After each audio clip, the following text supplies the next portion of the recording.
Welcome to the BCC knowledge hub. आपको पता है हम लास्ट लेक्चर में हमने रासायनिक अभिक्रिया और समीकरण के बारे में बहुत कुछ पढ़ा।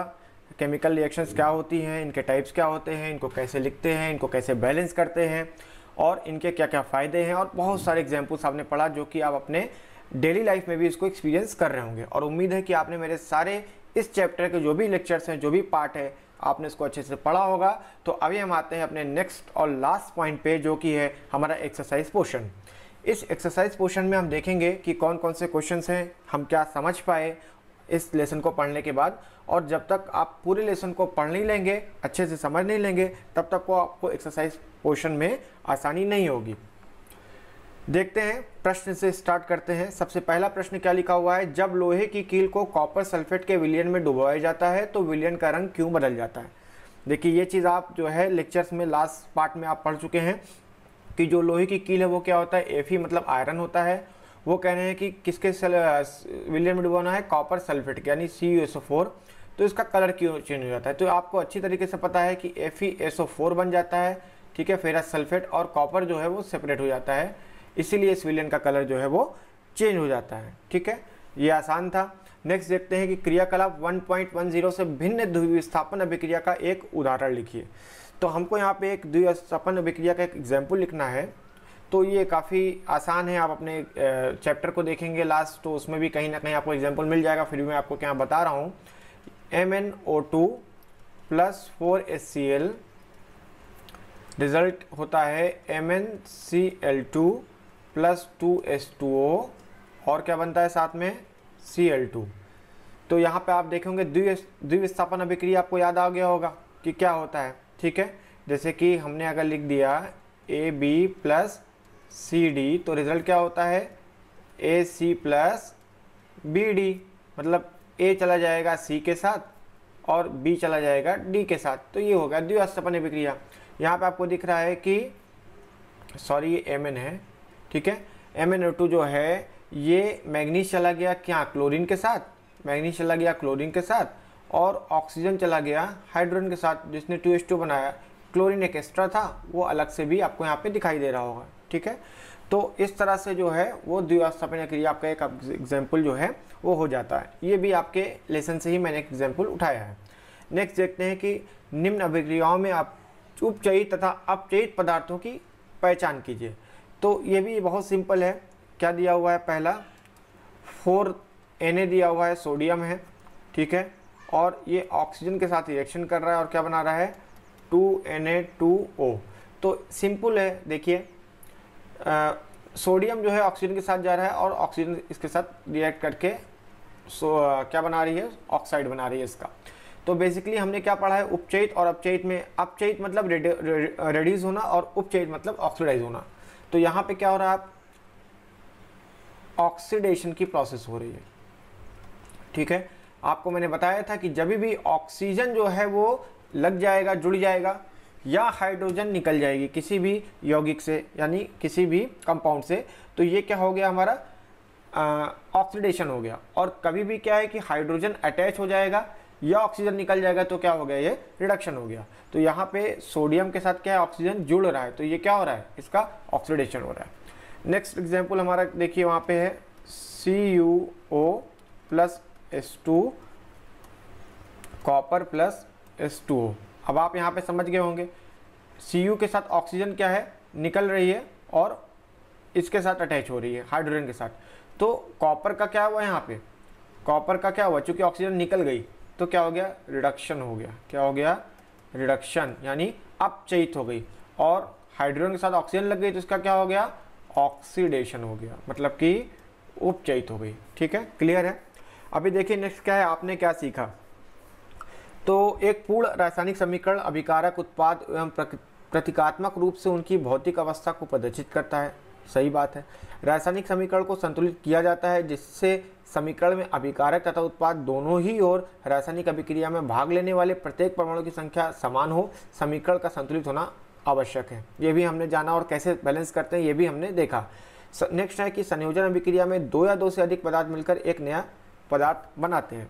तो संयोजन अभिक्रिया भी आपको हमने बताया था कि कोई भी दो या दो से अधिक एलिमेंट हो सकते हैं जो कि एक नया एलिमेंट बनाएंगे। जैसे कि A प्लस बी होगा तो क्या बनाएगा, ए बी बनाएगा। ठीक है, दिस इज योर संयोजन अभिक्रिया।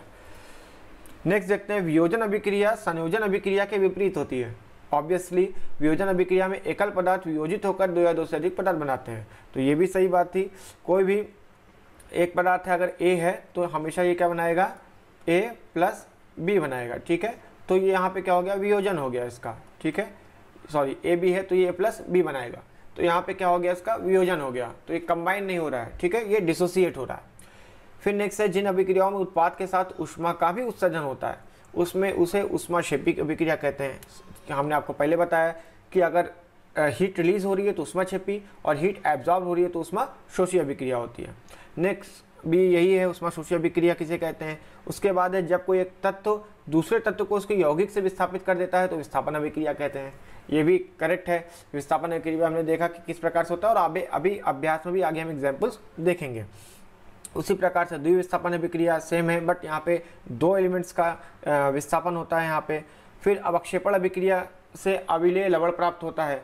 ठीक है, अविलेय मतलब हो गया क्या, इनसॉल्युबल। ठीक है, तो इनसॉल्युबल सॉल्ट होता है अवक्षेपण, जिसको कहते हैं प्रेसिपिटेशन। नेक्स्ट है कि अभिक्रिया में पदार्थों से ऑक्सीजन या हाइड्रोजन का योग अथवा ह्रास भी होता है। ऑक्सीजन का योग, हाइड्रोजन का ह्रास ऑक्सीकरण या उपचयन कहलाता है, और इसके अपोजिट क्या होता है, वो अपचयन कहलाता है। ये अभी जस्ट हमने एग्जाम्पल देखा। अब हम आ जाते हैं सीधे अपने अभ्यास वाले क्वेश्चन पे, और क्वेश्चन नंबर 1 से स्टार्ट करते हैं। तो देखिए फर्स्ट क्वेश्चन जो दिया हुआ है, नीचे दी गई हुई अभिक्रिया के संबंध में कौन सा कथन सत्य है। यहाँ पे लेड ऑक्साइड है प्लस कार्बन है, और यहाँ पे जो रिजल्ट हो रहा है वो लेड प्लस कार्बन डाइऑक्साइड बन रहा है। ठीक है, तो ये मैं लिख दे रहा हूँ आपके आसानी के लिए। यहाँ पे लेड ऑक्साइड है प्लस साथ में कार्बन है, और यहाँ पे क्या बन रहा है, लेड अलग हो जा रही है और CO2 बन जा रहा है। यहाँ पे ये पूछ रहे हैं, पहला ऑप्शन आपको दे रहे हैं कि सीसा अपचयित हो रहा है। सीसा चूंकि लेड को बोलते हैं, ठीक है, नॉर्मल लैंग्वेज में सीसा अपचयित हो रहा है, मीन्स ये रेड्यूस हो रहा है। ठीक है, पहला ये पॉइंट है इनका। दूसरा कार्बन डाइऑक्साइड उपचयित हो रहा है, तीसरा कार्बन उपचयित हो रहा है, और चौथा लेड ऑक्साइड अपचयित हो रहा है। देखिए इसमें जो सही आंसर है वो फर्स्ट वाला है, मतलब कौन सा कथन जो है वो असत्य आपको बताना है। तो फर्स्ट वाला असत्य यानी रॉन्ग है। क्यों? क्योंकि ए में लिखा हुआ है कि सीसा अपचयित हो रहा है। ठीक है, तो ये गलत है, क्योंकि सीसा नहीं है यहाँ पे, मतलब लेड जो है वो रेड्यूस नहीं हो रहा है, वो लेड ऑक्साइड जो है वो रेड्यूस हो रहा है। ठीक है, और रेड्यूस होके क्या बना रहा है, लेड बना रहा है। ठीक है, ध्यान दीजिएगा। और यहाँ पे कार्बन जो है वो ऑक्सीडाइज हो रही है, ना कि कार्बन डाइऑक्साइड ऑक्सीडाइज हो रही है। ठीक है ना, तो ये बात ध्यान रखिएगा। तो कार्बन उपचयित हो रही है, ना कि कार्बन डाइऑक्साइड उपचयित हो रहा है। कार्बन उपचयित होकर कार्बन डाइऑक्साइड बना रहा है, आप ये कह सकते हैं। ठीक है, तो ये है सिंपल सा कि आप इसको समझ जाएंगे कि एक्चुअल में लेफ्ट हैंड साइड और राइट हैंड साइड क्या है, ऑक्सीडेशन या रिडक्शन आपको समझना होगा, और स्टेटमेंट को थोड़ा ध्यान देना होगा। नेक्स्ट हम देखते हैं, हमारा क्वेश्चन नंबर 2 यहाँ पे आता है Fe2O3 plus 2Al Al2O3 plus 2Fe, means यहाँ पे आयरन का ऑक्साइड है और यहाँ पे एल्युमिनियम के साथ रिएक्शन करके एल्युमिनियम ऑक्साइड और क्या बना रहा है, साथ में आयरन बना रहा है। तो ऊपर दी हुई अभिक्रिया किस प्रकार की ये पूछ रहे हैं, तो आपको देख के ही लग जाना चाहिए कि किस प्रकार की अभिक्रिया है। सिंपली ये दिख रहा है आपको कि ये आपकी संयोजन है कि द्विविस्थापन है, वियोजन है कि विस्थापन है। चलिए हम यहाँ पे इसको लिखते हैं आपके लिए और समझते हैं।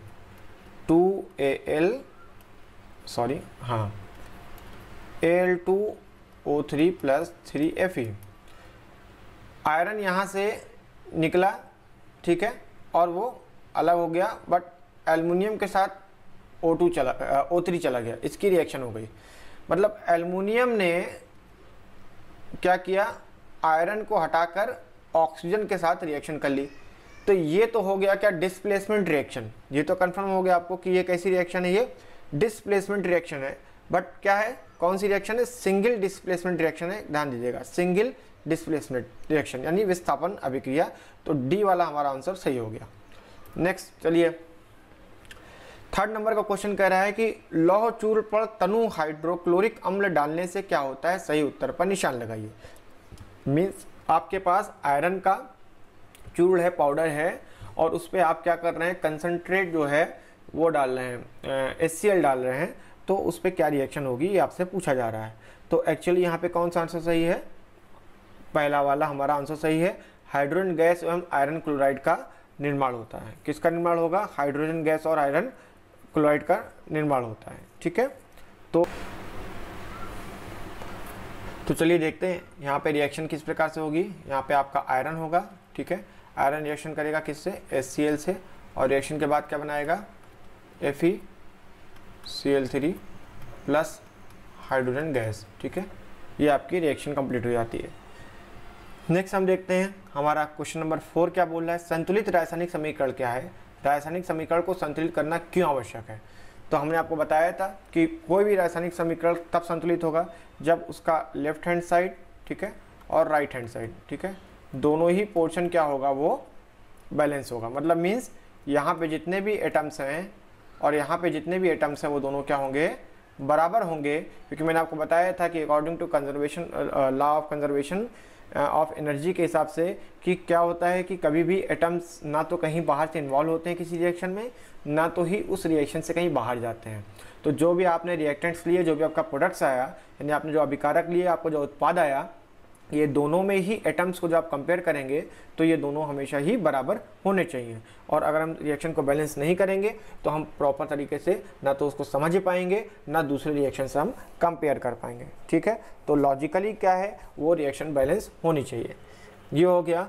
और नेक्स्ट क्वेश्चन नंबर 5 है कि निम्न कथनों को रासायनिक समीकरण के रूप में परिवर्तित कर उन्हें संतुलित करिए। ठीक है, तो यहाँ पे देखिए बैलेंस करना रिएक्शन का है किस प्रकार से। ए में कहा गया है कि नाइट्रोजन हाइड्रोजन गैस से संयोग करके अमोनिया बनाता है। ठीक है, मीन्स आपने नाइट्रोजन ले लिया, N2, हमने आपको बताया था कि N कभी भी एटम फॉर्म में नहीं होगा, मॉलिक्यूल फॉर्म में होगा, इसलिए इसको हम N2 लिखते हैं। और साथ में प्लस क्या है, हाइड्रोजन है। ठीक है, तो नाइट्रोजन किसके साथ हाइड्रोजन गैस से संयोग करके क्या बनाएगा, अमोनिया बनाएगा। ठीक है, हमने यहाँ पे H2 लिख दिया सपोज दैट, और क्या बनाएगा ये 2NH3 बनाएगा। ठीक है, तो अभी आप देखिए यहाँ पे क्या रिएक्शन आपकी बैलेंस है, नहीं, 2 नाइट्रोजन यहाँ है, 2 नाइट्रोजन यहाँ है, ठीक है, बट हाइड्रोजन यहाँ पे कितनी है, 3 है, और यहाँ पे हाइड्रोजन कितनी है, 2 है। तो हम यहाँ पे क्या कर सकते हैं, हाइड्रोजन किस प्रकार से कर सकते हैं, यहाँ पे 3 लिख सकते हैं। तो यहाँ पे हाइड्रोजन कितनी, सॉरी, यहाँ पे हाइड्रोजन कितनी है आपकी 3, और ये 3 × 2 मीन्स 6 है। ओके, तो यहाँ पे कितनी हमारी हो गई, हाइड्रोजन कितनी हो गई, 3 × 2 कितनी हो गई, 6। नाइट्रोजन यहाँ पे 2 है, यहाँ पे भी 2 है, तो रिएक्शन हमारी बैलेंस हो जाती है। नेक्स्ट, हाइड्रोजन सल्फाइड गैस का वायु में दहन होने पर जल एवं सल्फर डाइऑक्साइड बनता है। ठीक है, तो ये एक्चुअली में रिएक्शन इस प्रकार से है कि हाइड्रोजन सल्फाइड मतलब H2S आप लेंगे और ऑक्सीजन की प्रेजेंस में क्या बनेगा, सल्फर डाइऑक्साइड बनेगा, और साथ में आपकी क्या बनेगी, वाटर बनेगी। तो ये भी रिएक्शन क्या आपकी बैलेंस है, नहीं, रिएक्शन आपकी बैलेंस नहीं है। तो यहाँ पे हाइड्रोजन सल्फाइड क्या है, ये भी गैस ही है। ठीक है, ऑक्सीजन भी आपकी गैस ही है, सल्फर डाइऑक्साइड भी गैस है, और ये लिक्विड फॉर्म है। ठीक है, तो बेसिकली अब इस रिएक्शन को बैलेंस कैसे करते हैं, चलिए एक एग्जांपल आपको हम दिखाते हैं। आपके बुक के अकॉर्डिंग स्टेप वाइज चल के हम रिएक्शन को कैसे बैलेंस कर सकते हैं। यहाँ पे देखिए, एक हमने ले लिया है ऊपर रिएक्शन के लिए बॉक्सेस ले लिए हैं। तो सबसे पहले हम अपनी रिएक्शन लिखते हैं कि आपके क्वेश्चन में दिया हुआ है कि रिएक्शन H2S और O2। ठीक है, O कभी नहीं लिखेंगे, हमेशा ही मॉलिक्यूल फॉर्म में होगा ऑक्सीजन, और क्या बनाएगा SO2, और साथ में क्या बनाएगा H2O। अब यहाँ पे ध्यान देने वाली बात है कि सबसे पहले अगर आपने पढ़ा होगा स्टेप्स रिएक्शन के बैलेंस के, मैंने पढ़ाया था आपको, स्टेप 1 में आपको क्या कहा था, क्या कहा गया था कि आप सभी कंपाउंड्स को, चाहे वो LHS में हो, चूंकि आपका लेफ्ट हैंड साइड है, ठीक है, और ये आपका राइट हैंड साइड है। ठीक है, तो राइट हैंड साइड और लेफ्ट हैंड साइड, तो इसमें बेसिकली आपको सबसे पहले सभी कंपाउंड्स को बॉक्स के अंदर करना है ताकि आपको कन्फ्यूज़न ना हो, और उस बॉक्स में जो भी फॉर्मूले लिखे हुए हैं, चाहे वो H2S हो, O2 हो, SO2 हो, H2O हो, उसको आपको छूना नहीं है, टच नहीं करना है, क्योंकि अगर आप फार्मूले को डिस्टर्ब कर देंगे तो आपकी रिएक्शन बैलेंस नहीं हो पाएगी। सबसे पहला स्टेप क्या है कि उसको आप बॉक्स में आपने कर दिया। चलिए हम नेक्स्ट स्टेप पे आते हैं। नेक्स्ट स्टेप हमारा क्या होना चाहिए, स्टेप 2। स्टेप 2 में हम क्या करेंगे कि सबसे पहले LHS RHS एक बॉक्स बनाएंगे, जिसमें हम सबसे पहले उस कंपाउंड को लेंगे जिसमें कि सबसे ज़्यादा एटम्स प्रेजेंट हैं। ठीक है, या हम कह दें कि सबसे पहले हम ये देखेंगे कि कौन कौन से हमारे जो भी एलिमेंट्स हैं वो बैलेंस हैं या नहीं है। सबसे पहले हम इसको देखते हैं, ठीक है। तो हम एक साइड में यहाँ पे चलिए देखते हैं लेफ्ट हैंड साइड में कि बैलेंस है कि नहीं, पहले हम इसको चेक करते हैं। हमारा क्या क्या है यहाँ पे, हाइड्रोजन है, ठीक है, और क्या है, सल्फ़र है, और क्या है, ऑक्सीजन है। 3 एलिमेंट है, लेफ्ट हैंड साइड और राइट हैंड साइड दोनों में ही है, ठीक है। तो चलिए हम देखते हैं कि लेफ्ट हैंड साइड में और राइट हैंड साइड में, ठीक है, कौन कौन से हमारे एलिमेंट कितने हैं। तो हाइड्रोजन लेफ्ट हैंड साइड में कितना है, सिर्फ 2 है। राइट हैंड साइड में कितना है, 2 है। सल्फर कितना है, 1 है। राइट हैंड साइड में कितना है, 1 है। लेफ्ट हैंड साइड में सभी कंपाउंड को हमको कंसिडर करना है, ठीक है। लेफ्ट साइड में ऑक्सीजन कितना है, 2 है, आप देख ही रहे हैं यहाँ पे O2, ठीक है, यानी 2 है। राइट साइड में देखिए कितना है, 1 यहाँ पे है और 2 यहाँ पे है, ये 3 है, ठीक है। ये देखिए क्या आपकी यहाँ पे क्या बोलते हैं, रिएक्शन बैलेंस है, नहीं है। तो आपको एक डिफरेंस दिखाई दे रहा है, खासकर यहाँ पे आपको O2 का एक डिफरेंस दिखाई दे रहा है ऑक्सीजन का, ठीक है। तो ये जो डिफरेंस है बेसिकली, इसके लिए हमको रिएक्शन को बैलेंस करना पड़ेगा। अभी चलिए स्टार्ट करते हैं। तो स्टेप 1 तो हमने फॉलो कर लिया, ठीक है, कि किस प्रकार से हमने बॉक्सेस में कर लिया सभी कंपाउंड्स को। स्टेप 2 जैसे कि मैंने आपको बोला, स्टेप 2 में जब आप आएंगे, ठीक है, तो स्टेप 2 में सबसे पहले आप देखेंगे कि कौन सा इसमें आपने देखा कि कौन सा एटम आपका बैलेंस नहीं है। तो सबसे पहले तो यही देखते हैं, हाइड्रोजन सल्फर तो हमको बैलेंस दिख रहा है, चलिए हम उसको नहीं टच करते हैं, हम टच करेंगे किसको, सिर्फ ऑक्सीजन को। जब भी आपने ऑक्सीजन को लिया तो ऑक्सीजन का इनिशियल यहाँ पे आपने क्या है, O2 लिया, ठीक है, ठीक है। तो इनिशियल ऑक्सीजन कितना था आपका, इसको ब्रैकेट में करते हैं, 2 था, बाहर लिख दीजिए इसको, 2 ही ऑक्सीजन है एटम, ठीक है। राइट हैंड साइड पे देखिए, राइट हैंड साइड पे आपका SO2 भी है, ठीक है, और H2O भी है, दोनों को लिखिए, ठीक है। ब्रैकेट लगाइए, बाहर ऑक्सीजन लिखिए कितना है, 1 है, ब्रैकेट लगाइए, बाहर ऑक्सीजन कितना है, 2 है। तो टोटल ऑक्सीजन कितने हो गए, 2 + 1 3 हो गए, ठीक है। यहाँ पे टोटल कितना हो गया, 2 हो गए, ठीक है। बैलेंस है, नहीं है, अभी बैलेंस करना पड़ेगा। तो बैलेंस करने के लिए बेसिकली हमको यहाँ पे क्या करना पड़ेगा, हमको पूर्ण जो है यानी होल नंबर से, हमेशा होल नंबर से मल्टीप्लाई करना, ये बात याद रखिएगा, ठीक है। हमेशा कैसे मल्टीप्लाई करना है, होल नंबर से मल्टीप्लाई करना होगा। तो ठीक है, हम होल नंबर से मल्टीप्लाई करके देखते हैं कि क्या पॉसिबिलिटीज़ है। सबसे पहले हम देखेंगे कि बैलेंस करने के लिए अगर हम यहाँ सपोज दैट 2 का गुना कर देते हैं लेफ्ट हैंड साइड में, तो ये 4 हो जाएगा, बट इधर तो 3 ही है, ठीक है। तो इधर लेफ्ट हैंड साइड में हम इसको 3 नहीं कर सकते हैं, ठीक है। तो हम क्या करेंगे, राइट हैंड साइड में पहले 2 का गुणा कर देंगे, कितना हो गया, 6 मॉलिक्यूल ऑक्सीजन के, 6 एटम हो गए ऑक्सीजन के। तो लेफ्ट हैंड साइड में भी हम किसका गुणा कर दें, 3 का गुणा कर दें, तो ये भी 6 हो जाएगा। तो ऑक्सीजन हमारा बैलेंस हो गया, 6 और 6 बराबर हो गया। अब ये जो गुणज है यानी होल नंबर है, इसका जो मल्टीपल है, उस मल्टीपल को आप ऊपर लिख दीजिए। तो लेफ्ट हैंड साइड का मल्टीपल आप लेफ्ट हैंड साइड को लिख दीजिए, मतलब यहाँ पे, एक minute, I take the another colour, okay. तो यहाँ पे आपने क्या किया, 3 लिख दिया, ठीक है। इसी प्रकार से आपने राइट हैंड साइड का देखिए, तो 2 जो आपने 2 का गुना किया वो दोनों तरफ के लिए, क्योंकि आपने SO2 भी लिया है और H2O भी लिया है, तो आपको दोनों कंसिडर करना है। तो यहाँ पे आप 2 लिखिए, यहाँ पे भी आप 2 लिखिए। इसका मतलब ये हुआ कि ऑक्सीजन अब आपकी कहीं ना कहीं बैलेंस हो गई, ठीक है। अब ऑक्सीजन तो बैलेंस हो गई, आप ध्यान दीजिए रिएक्शन को, रिएक्शन में ऑक्सीजन बैलेंस हो गई, बट आपकी और एटम्स जो हैं वो चेंज हो गए। देखिए, आपने यहाँ पे 2 ऐड किया तो सल्फर चेंज हो गया, आपने यहाँ पे 2 ऐड किया तो हाइड्रोजन भी चेंज हुआ होगा। तो अभी आपका हाइड्रोजन और सल्फर जो है वो बैलेंस नहीं है। अब एक एक करके आप हाइड्रोजन और सल्फर को भी बैलेंस करेंगे। तो नेक्स्ट में हम क्या करते हैं, स्टेप 2 देखते हैं। तो चलिए हम नेक्स्ट देखते हैं कि नेक्स्ट हमको किसको बैलेंस करना है। हम यहाँ पे H2S कंसिडर करते हैं, ठीक है। तो सबसे पहले क्या करेंगे, लेफ्ट हैंड साइड में हमारे लेफ्ट हैंड साइड में क्या है, H2S, और राइट हैंड साइड में क्या है, SO2, ठीक है। यहाँ पे ब्रैकेट में हम लिख लेंगे कितना S है, सल्फर कितना है, एक है। यहाँ पे आप एक चीज़ ध्यान दीजिएगा, यहाँ पे ऑलरेडी आपने 2 लिख दिया है, तो इस 2 को आपको कंसिडर करना होगा, ठीक है। तो यहाँ पे आप 2SO2 मान के चलेंगे, क्या मान के चलेंगे, 2SO2, ठीक है। तो आपका अब सल्फर आपका कितना है, यहाँ पे 2 है। तो पहले तो हमारा सल्फर बैलेंस दिख रहा था, अभी नहीं है। तो अभी हम सल्फर को बैलेंस करने के लिए क्या कर सकते हैं, हम सल्फर को बैलेंस करने के लिए लेफ्ट हैंड साइड पे 2 का गुणा कर सकते हैं, ठीक है, यहाँ पे। और यहाँ पे कितना सल्फर हमारा हो रहा है, 2 पहले से है, ठीक है। तो अभी ये बैलेंस दिख गया, यहाँ पे भी सल्फर का 2 का गुणा किया आपने, कितना हो गया, 2 हो गया। तो अभी 2 होने के बाद आप लेफ्ट हैंड साइड पे क्या करेंगे, यहाँ पे 2 का गुणा कर दीजिए, ठीक है, सल्फर के लिए। और राइट हैंड साइड में आपने कोई चेंजेस नहीं किए। तो अभी फिर थर्ड पोजीशन नंबर पे जाते हैं, स्टेप 3 पे, ठीक है।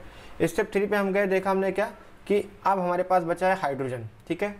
अब लेफ्ट हैंड साइड पे जो भी हाइड्रोजन के एक बार में आप एक ही एटम को टारगेट करेंगे। ध्यान दीजिएगा कि ऐसा मत सोचिए कि स्टेप 2 में आप सल्फर ले रहे हैं तो उसमें आप हाइड्रोजन भी बैलेंस कर देंगे, नहीं, ये गलती मत करिएगा, ठीक है। स्टेप 3 में जब आप गए तो आपने क्या लिया, यहाँ पे H2H फिर से लिया। अब यहाँ पे आप हाइड्रोजन कंसिडर करेंगे और ऑलरेडी आपने 2 लिख दिया है, ठीक है। तो इस 2 को भी आपको कंसिडर करना है। और कितने हाइड्रोजन हो गए, 2 दूना 4, ठीक है। और राइट हैंड साइड पर देखिए आपका क्या है, H2O है, ठीक है। आपने 2 लिखा हो तो आप 2 भी लिखना पड़ेगा आपको। इसको ब्रैकेट क्लोज करिए और कितने H2O यहाँ पे हो गए, हाइड्रोजन हो गए 2 दूना 4। तो अभी आपने क्या देखा, 4 यहाँ पे भी हैं, 4 यहाँ पे हैं। तो क्या हमें बैलेंस करने की ज़रूरत है, नहीं, मतलब ये ऑलरेडी बैलेंस्ड हो गए। तो हाइड्रोजन आपने बैलेंस नहीं किया, हाइड्रोजन ऑलरेडी बैलेंस्ड ऑटोमेटिकली हो गए जब भी आपने सल्फर बैलेंस किया। Now come to the step 4।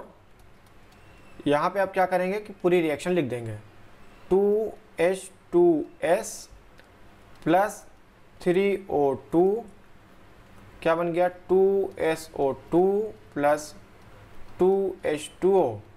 अब यहाँ पे आप देखिए कि क्या आपकी रिएक्शन बैलेंस है, यस, रिएक्शन आपकी बैलेंस है।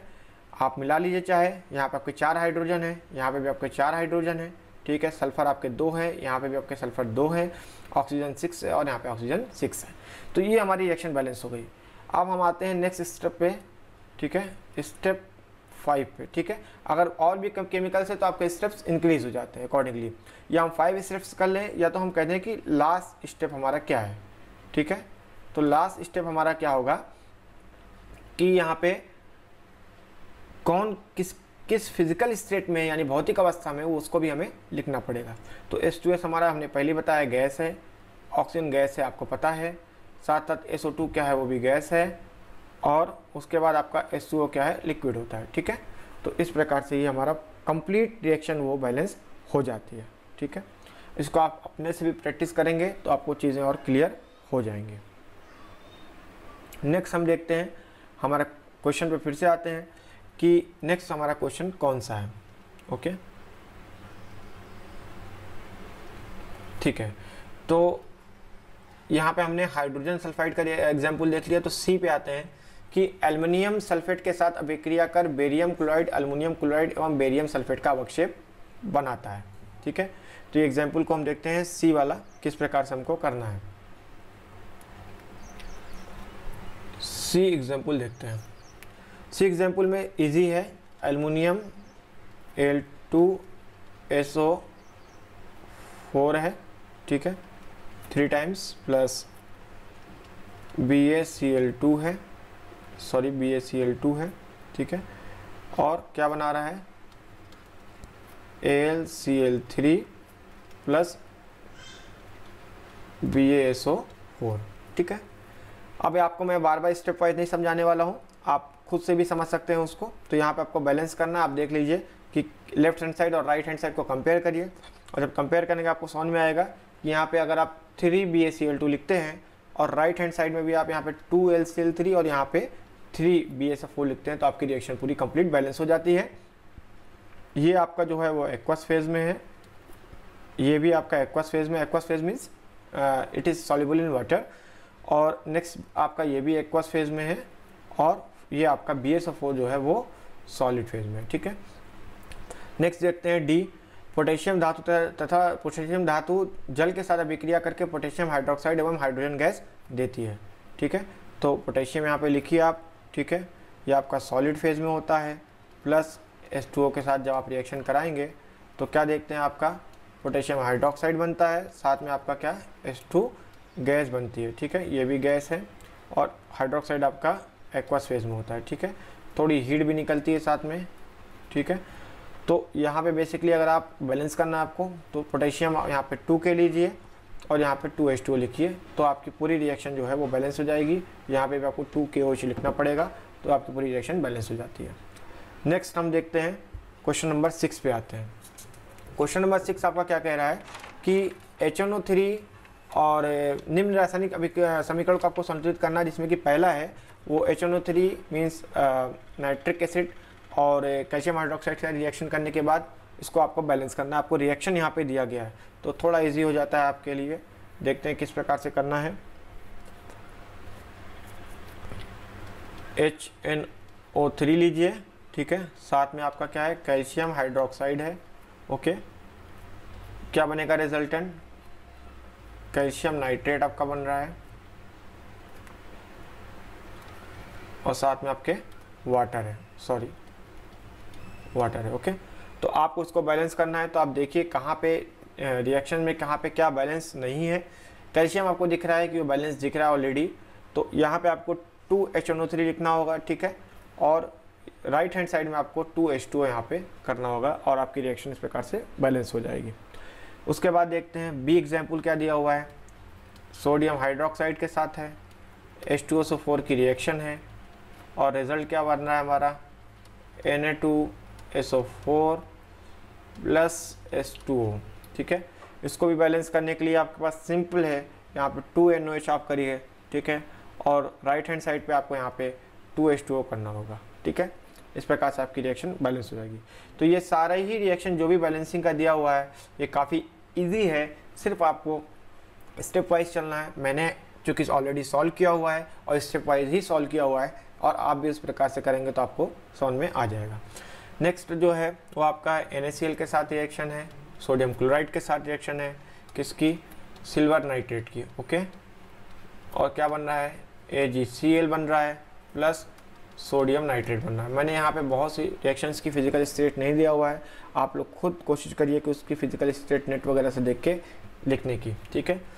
तो सोडियम क्लोराइड तो एग्जाम्पल सबको पता है कि सॉलिड स्टेट में ही होगा, तो सिल्वर क्लोराइड के साथ इसकी रिएक्शन कराएंगे, तो इसको बैलेंस करने के लिए बेसिकली क्या करना है हमें, Na साइड में देखिए Na, यस। अगर आप ध्यान से देख रहे हैं तो आपको समझ में आएगा कि इस रिएक्शन को बैलेंस करने की ज़रूरत ही नहीं है, क्योंकि सिल्वर बैलेंस है, नाइट्रेट बैलेंस है, ठीक है, Ag से बैलेंस है। तो ये रिएक्शन कंप्लीट है, बैलेंस्ड है, इसमें आपको बैलेंस करने की कोई भी आवश्यकता नहीं है। नेक्स्ट रिएक्शन आपका है BaCl2 प्लस H2SO4, ठीक है, ये रिजल्ट देता है आपको BaSO4, ठीक है, प्लस 2HCl। तो इस रिएक्शन में आप देखिए क्या आपको बैलेंस करने की ज़रूरत है, यस। तो मैंने ऑलरेडी यहाँ पे 2HCl लिख दिया है, ठीक है, तो आप यहाँ पे रिएक्शन आपकी बैलेंस हो जाती है। नेक्स्ट आते हैं 7 पॉइंट पे, पॉइंट नंबर 7 पे, निम्न प्रक्रियाओं के लिए संतुलित रासायनिक समीकरण लिखिए। तो ऑल ओवर आपका देखिए इस एक्सरसाइज में ज़्यादातर जो है पॉइंट आउट किया गया है रिएक्शंस को बैलेंस करने में, तो आप उसमें ही ज़्यादा प्रैक्टिस करिए खुद भी। तो इसमें भी पहली रिएक्शन आपकी दी हुई है, कैल्शियम हाइड्रोक्साइड के साथ कार्बन डाइऑक्साइड का जब रिएक्शन होती है तो कैल्शियम का कार्बोनेट बनता है और प्लस जल बनता है। तो मैं आपको बता देता हूँ यहाँ पे रिएक्शन किस तरीके से है। कैल्शियम का हाइड्रोक्साइड है, ओके, प्लस CO2 है, कैल्शियम का कार्बोनेट बनता है और साथ में क्या बनता है, वाटर बनता है, ठीक है। तो ये आपकी रिएक्शन होती है, ठीक है। इसके लिए आपको बैलेंस करने के लिए कोई आवश्यकता नहीं है, क्योंकि ये भी रिएक्शन क्या है, आपकी बैलेंस्ड है। नेक्स्ट देखते हैं बी नंबर की रिएक्शन क्या है, 7B आपका जिंक के साथ रिएक्शन है सिल्वर नाइट्रेट की, ठीक है। तो zinc plus silver nitrate AgNO3, ठीक है। जिंक आपका क्या है, हमेशा सॉलिड स्टेट में हो गया आपका जिंक, सिल्वर नाइट्रेट आपका एक्वस स्टेट में हो गया। जब ये रिएक्शन होगी तो क्या बनेगा, जिंक नाइट्रेट, ठीक है, ये भी एक्वस होगा और साथ में क्या बनेगा, सिल्वर बनेगा। बैलेंस आपको करना है तो आप सिल्वर के साथ 2 लगा देंगे, ठीक है। ये आपकी रिएक्शन बैलेंस हो जाती है। उसके बाद दिया हुआ है रिएक्शन नंबर सी और डी, ठीक है। सी जो है वो इस प्रकार से है रिएक्शन, एल्युमिनियम है, ठीक है, प्लस कॉपर है CuCl2 और रिजल्ट क्या बन रहा है AlCl3 प्लस 3Cu, ठीक है। मैं आपको बता दे रहा हूँ कि एल्युमिनियम और एल्युमिनियम चूँकि सॉलिड है ये एक्वस है, AlCl3 भी आपकी एक्वस है और कॉपर सॉलिड है। ये रिएक्शन मैं बैलेंस नहीं कर रहा हूँ, काफ़ी इजी रिएक्शन से जैसे मैंने एग्जांपल्स बताए हैं, आपको स्टेप वाइज समझाया है। ये मैंने सिर्फ फार्मूले आपके लिए लिख दिए हैं ताकि आपको आसानी रहे। आप इस रिएक्शन को खुद से बैलेंस करके एक बार चेक करेंगे कि कैसे बैलेंस होती है। इसी प्रकार से जो रिएक्शन नंबर डी है मैं उसको भी लिख दे रहा हूँ और इसको भी मैं बैलेंस नहीं करूँगा। बेरियम क्लोराइड है, सॉरी यहाँ पर 2 है, barium chloride plus K2SO4 BaSO4 barium sulphate बनेगा, साथ में KCl, ठीक है। तो यहाँ मैंने 2 लिखा है इस रिएक्शन को बैलेंस करने के लिए, ठीक है। तो ये रिएक्शन आपकी बैलेंस हो गई, काफ़ी इजी थी ये। नेक्स्ट क्वेश्चन नंबर 8 पे आते हैं। निम्न अभिक्रियाओं के लिए संतुलित रासायनिक समीकरण लिखें, प्रत्येक अभिक्रिया का प्रकार बताइए, ठीक है। तो इसमें 8 नंबर में भी आपका जो ए नंबर है रिएक्शन वो देखते हैं। पोटेशियम ब्रोमाइड की बेरियम आयोडाइड के साथ क्या रिएक्शन होती है, तो बेसिकली ये रिएक्शन ऐसे लिखते हैं KBr, ठीक है, प्लस BaI2। जब ये रिएक्शन होती है तो क्या बनता है पोटेशियम आयोडाइड, साथ में बनता है बेरियम ब्रोमाइड BaBr, ठीक है। इस रिएक्शन को अगर आपको बैलेंस करना है तो आप लेफ्ट हैंड साइड पे यहाँ पे 2 लिखिए, राइट हैंड साइड पे यहाँ पे 2 लिखिए और आपकी रिएक्शन बैलेंस हो जाती है। आपको फॉर्म बताना है तो ये एक्वस होता है, BaI2 भी आपका एक्वस होता है, ये भी आपका एक्वस होता है और लास्ट वाला BaBr आपका सॉलिड होता है, ठीक है। पूछा गया है कि किस टाइप की रिएक्शन है, तो अगर आपको दिख रहा होगा यहाँ पे तो पोटेशियम जो है वो किसके साथ जा रहा है, आयोडीन के साथ जा रहा है और बेरियम जो है वो ब्रोमाइड के साथ जा रहा है। तो ये डिस्प्लेसमेंट रिएक्शन है और ये सिंगल नहीं है, ये डबल डिस्प्लेसमेंट रिएक्शन मतलब द्विविस्थापन अभिक्रिया का एक उदाहरण यहाँ पे दिया गया है। नेक्स्ट हम देखते हैं कि क्या एग्जाम्पल है। जिंक कार्बोनेट की जिंक ऑक्साइड के साथ रिएक्शन कराया गया है, सॉरी जिंक कार्बोनेट रिजल्ट देता है जिंक ऑक्साइड और कार्बन डाइऑक्साइड में जब भी इसको हम हीट करते हैं। तो देखते हैं अगर हमारे पास जिंक कार्बोनेट है ZnCO3 तो किस में बन जाएगा ये ZnO, ठीक है, जिंक ऑक्साइड प्लस CO2, ठीक है। तो यहाँ पे ये आपका सॉलिड था, ये आपका सॉलिड और CO2 आपकी गैस है। तो ये हीट का साइन है, यहाँ पे हीट दिया गया है जिस वजह से ये डिकम्पोज हो गई है। तो ये थर्मल डिकम्पोजिशन का एक एग्जाम्पल है आपके सामने, ओके। नेक्स्ट रिएक्शन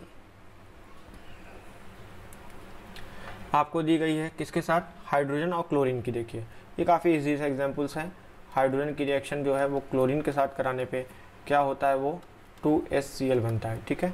तो ये भी रिएक्शन इस प्रकार से बैलेंस करेंगे। आपको राइट हैंड साइड पे यहाँ पे 2 का यूज़ करना होगा, ठीक है। वैसे भी आप देख रहे हैं यहाँ पे H और 2 जो है ये मिलके 2HCl ही फॉर्म करेंगे, ठीक है। काफ़ी इजी रिएक्शन थी ये भी रिएक्शन का आपको टाइम बता दें कि संयोजन अभिक्रिया आपको दिख रहा है कि हाइड्रोजन और क्लोरीन मिलकर किसी एक कंपाउंड का निर्माण कर रहे हैं। तो ये कॉम्बिनेशन रिएक्शन का एक एग्जाम्पल हो गया। इसी प्रकार से लास्ट वाला मैग्नीशियम और हाइड्रोक्लोरिक एसिड के साथ रिएक्शन है, यह भी आप खुद से बना सकते हैं, लिख सकते हैं, काफ़ी इजी रिएक्शन है। ये एग्जाम्पल आपका डिस्प्लेसमेंट रिएक्शन का। नेक्स्ट क्वेश्चन है ऊष्मा क्षेपी एवं ऊष्मा शोषी अभिक्रिया का अर्थ क्या, उदाहरण दीजिए।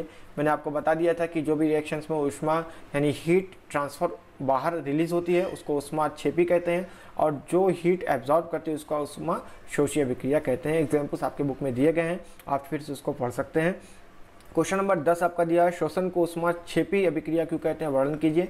तो शोषण को ऊष्मा क्षेपी अभिक्रिया क्यों कहते हैं, क्योंकि इसमें भी कहीं ना कहीं एनर्जी वो रिलीज होती है और आपके बुक में ये क्या बोलते हैं रिएक्शंस भी दी गई थी। अगर आपको मैं याद दिला दूँ, C6H12O6 प्लस 6O2 यानी ऑक्सीजन के प्रेजेंस में 6CO2 प्लस 6H2O और साथ में बहुत सारी क्या होती है वो एनर्जी बनती है। तो ये भी ऊष्मा क्षेपी रिएक्शन का एक एग्जाम्पल हो जाता है जो कि बॉडी में हमको अदर वर्क करने के लिए, एक्टिविटीज़ करने के लिए एनर्जी प्रोवाइड कराता है। नेक्स्ट एग्जाम्पल है, वियोजन अभिक्रिया को संयोजन अभिक्रिया के विपरीत क्यों कहा जाता है, इन अभिक्रियाओं के लिए समीकरण लीजिए। तो वियोजन अभिक्रिया सिंपली है कि जब भी कोई रिएक्टेंट्स यानी अभिकारक मिलकर किसी एक कंपाउंड को बनाएंगे तो ये संयोजन अभिक्रिया हो गया, या कभी भी कोई रिएक्टेंट ब्रेक होके एक या एक से दो या दो से अधिक कंपाउंड को बनाएगा तो वियोजन हो गया। ठीक है, तो ये भी एग्जाम्पल्स आपके बुक में काफ़ी सारे दिए गए, आप वहाँ से देखिए, रिवाइज करिए।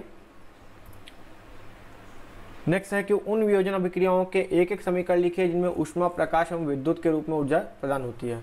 तो क्वेश्चन नंबर 12 में भी आपको मैंने अच्छे से लास्ट सेक्शन में पढ़ाया था, आपके बुक में एग्जाम्पल भी दिया हुआ है कि लाइट डिकम्पोजिशन, हीट डिकम्पोजिशन क्या होता है, ठीक है, या इलेक्ट्रिकल डिकम्पोजिशन क्या होता है, इलेक्ट्रिकल सेल भी आपको मैंने बताया था, तो उसमें आप ये एग्जाम्पल देख सकते हैं।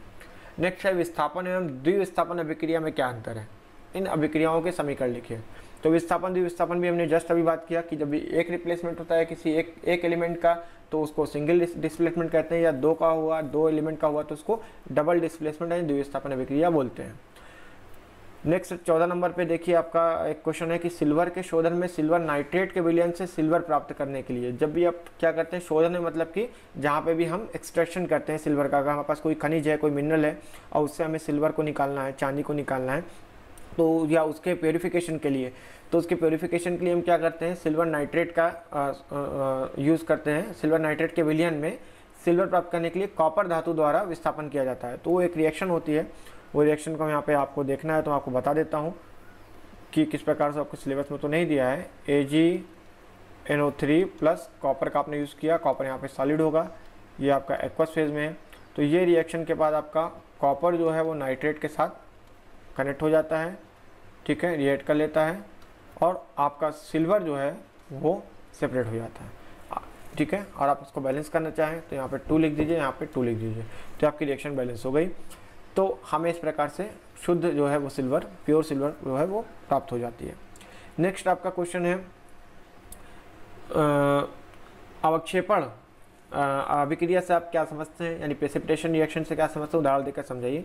आपकी बुक में ऑलरेडी है, हमने पढ़ा भी है इसको, कि कोई भी ऐसी रिएक्शन जिसमें कि हमको इनसॉल्युबल सॉल्ट मतलब अविलीय लवण प्राप्त होता है और वो हमेशा रिएक्शन के बाद उसके बेस में जो है वो कलेक्ट हो जाता है, उसको हम अवक्षेप कहते हैं, और ये रिएक्शन अवक्षेपण अभिक्रिया मतलब प्रेसिपिटेशन रिएक्शन कहलाती है। एग्जाम्पल आपके बुक में दिया है, आप फिर से उसको पढ़ सकते हैं। नेक्स्ट है क्वेश्चन नंबर 16, ऑक्सीजन के योग या ह्रास के आधार पर निम्न पदों की व्याख्या कीजिए, प्रत्येक के लिए 2-2 उदाहरण लिखिए। तो फिर से यहाँ पे देखिए उपचयन और अपचयन आ जाता है। हमने कई बार इस बारे में बात की है कि उपचयन मतलब कि ऑक्सीडेशन, अपचयन मतलब कि रिडक्शन। ऑक्सीजन आके अटैच हो रहा है तो कोई चीज़ का ऑक्सीडेशन हो गया, या हाइड्रोजन निकल रही है तो भी उसका ऑक्सीडेशन हो गया। इसके विपरीत क्या होता है कि अगर हाइड्रोजन आके अटैच हो रही है किसी एलिमेंट से, किसी यौगिक से, तो उसका रिडक्शन हो गया, या क्या कह सकते हैं कि इसके जस्ट विपरीत होगा तो क्या हो गया, तो भी रिडक्शन होगा, ठीक है। तो बेसिकली आप इसके एग्जाम्पल बहुत सारे दिए हुए हैं, आप उसको फिर से पढ़िए और समझिए, अभी भी हमने इस बारे में बात किया। 17 नंबर पे क्वेश्चन है, 17 नंबर पे, एक भूरे रंग का चमत्कार तत्व X को वायु की उपस्थिति में गर्म करने पर वह काले रंग का हो जाता है, इस तत्व X एवं उस काले रंग के यौगिक का नाम बताइए। ये भी कुछ नया नहीं है, आपने इस चैप्टर में ही देख चुके हैं। एक्चुअली ये कॉपर की बात कर रहे हैं। हमने कॉपर को जब ऑक्सीजन की प्रेजेंस में जलाया था तो क्या हुआ था, CuO कॉपर ऑक्साइड बना था, जो कि एक काले रंग का पदार्थ होता है। तो यही काले रंग का पदार्थ है जिसके बारे में बात कर रहे हैं। This is the black material जो होता है, या कंपाउंड कह लीजिए, ठीक है। और भूरे रंग का मतलब कि आपका कॉपर हो गया, इसका कलर भूरे रंग का होता है। आप इसको बैलेंस करना चाहें तो यहाँ पे 2 लिख दीजिए, और इसी प्रकार से राइट हैंड साइड पे आपको 2CO लिखना होगा, ठीक है। नेक्स्ट हम देखते हैं हमारा क्या है, लोहे की वस्तुओं को हम पेंट क्यों करते हैं। ये बहुत सिंपल सा है, हमने पहले भी पढ़ा कि जो भी आयरन्स वगैरह होते हैं, लोहा होता है, उसमें हमेशा ऑक्सीडेशन होता है, क्योंकि जो ऑक्सीजन होती है उस आयरन से रिएक्शन करती है। रिएक्शन भी अगर आपको याद होगी, हमने पढ़ा था Fe के साथ, ठीक है। ऑक्सीजन की जब भी रिएक्शन कराते हैं तो क्या बनता है, Fe2O3 बनता है, यानी कि आयरन का ऑक्साइड बनता है, ठीक है। आयरन का ऑक्साइड बनता है। Fe यहाँ पर आपको बैलेंस करना है तो 4 लिख लीजिए, ठीक है, 3O2। तो ये जो ऑक्साइड बना है बेसिकली ये ऑक्सीडेशन रिएक्शन की वजह से हुआ है, तो इसलिए लोहा ख़राब हो जाता है। इसलिए हम पेंट करते हैं, ताकि पेंट करने के बाद एयर जो है उस डायरेक्ट लोहे के कांटेक्ट में ना पाए और वो ना ख़राब हो। नेक्स्ट है कि तेल एवं वसायुक्त खाद्य पदार्थों को नाइट्रोजन से प्रभावित क्यों किया जाता है। नाइट्रोजन से प्रभावित क्यों किया जाता है, क्योंकि बेसिकली नाइट्रोजन जो है वो नॉन रिएक्टिव होती है, वो रिएक्ट नहीं करती, और अगर ऑक्सीजन प्रेजेंट है तो वो भी क्या करता है, ऑक्सीजन भी हमारे तेल या फैट से रिएक्ट करता है, ठीक है, और उसका क्या करता है, रेंसिडिफिकेशन कर देता है और वो स्मेल और टेस्ट में ख़राब हो जाता है। हमने लास्ट लेक्चर में बात किया था, इसलिए हम नाइट्रोजन का यूज़ करते हैं। निम्न पदों का इवन आप देखेंगे तो आपके जो चिप्स वगैरह के पैकेट आते हैं मार्केट में, ये भी हमेशा इसमें से वैक्यूम क्रिएट किया जाता है, ऑक्सीजन निकाल के हमेशा नाइट्रोजन वगैरह का यूज़ करते हैं, या कोई भी क्या कह सकते हैं नॉन रिएक्टिव गैसेस का यूज़ करते हैं, या तो वैक्यूम रखते हैं, एटलीस्ट ऑक्सीजन नहीं रखते हैं, ताकि उसका रिएक्शन उस चिप्स या आपके जो खाने के पदार्थ हैं उससे ना हो।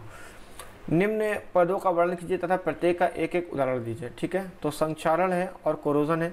संक्षारण अभी भी हमने बात किया, जो ये जो एग्जांपल दिया मैंने आयरन ऑक्साइड, आयरन का रिएक्शन ऑक्सीजन के साथ जो कि आयरन ऑक्साइड बनाता है, this is reaction of corrosion, जिसको संक्षारण कहते हैं, यानी लोहे में जंग लग जाना, ये भी आपने पढ़ा लास्ट लेक्चर में।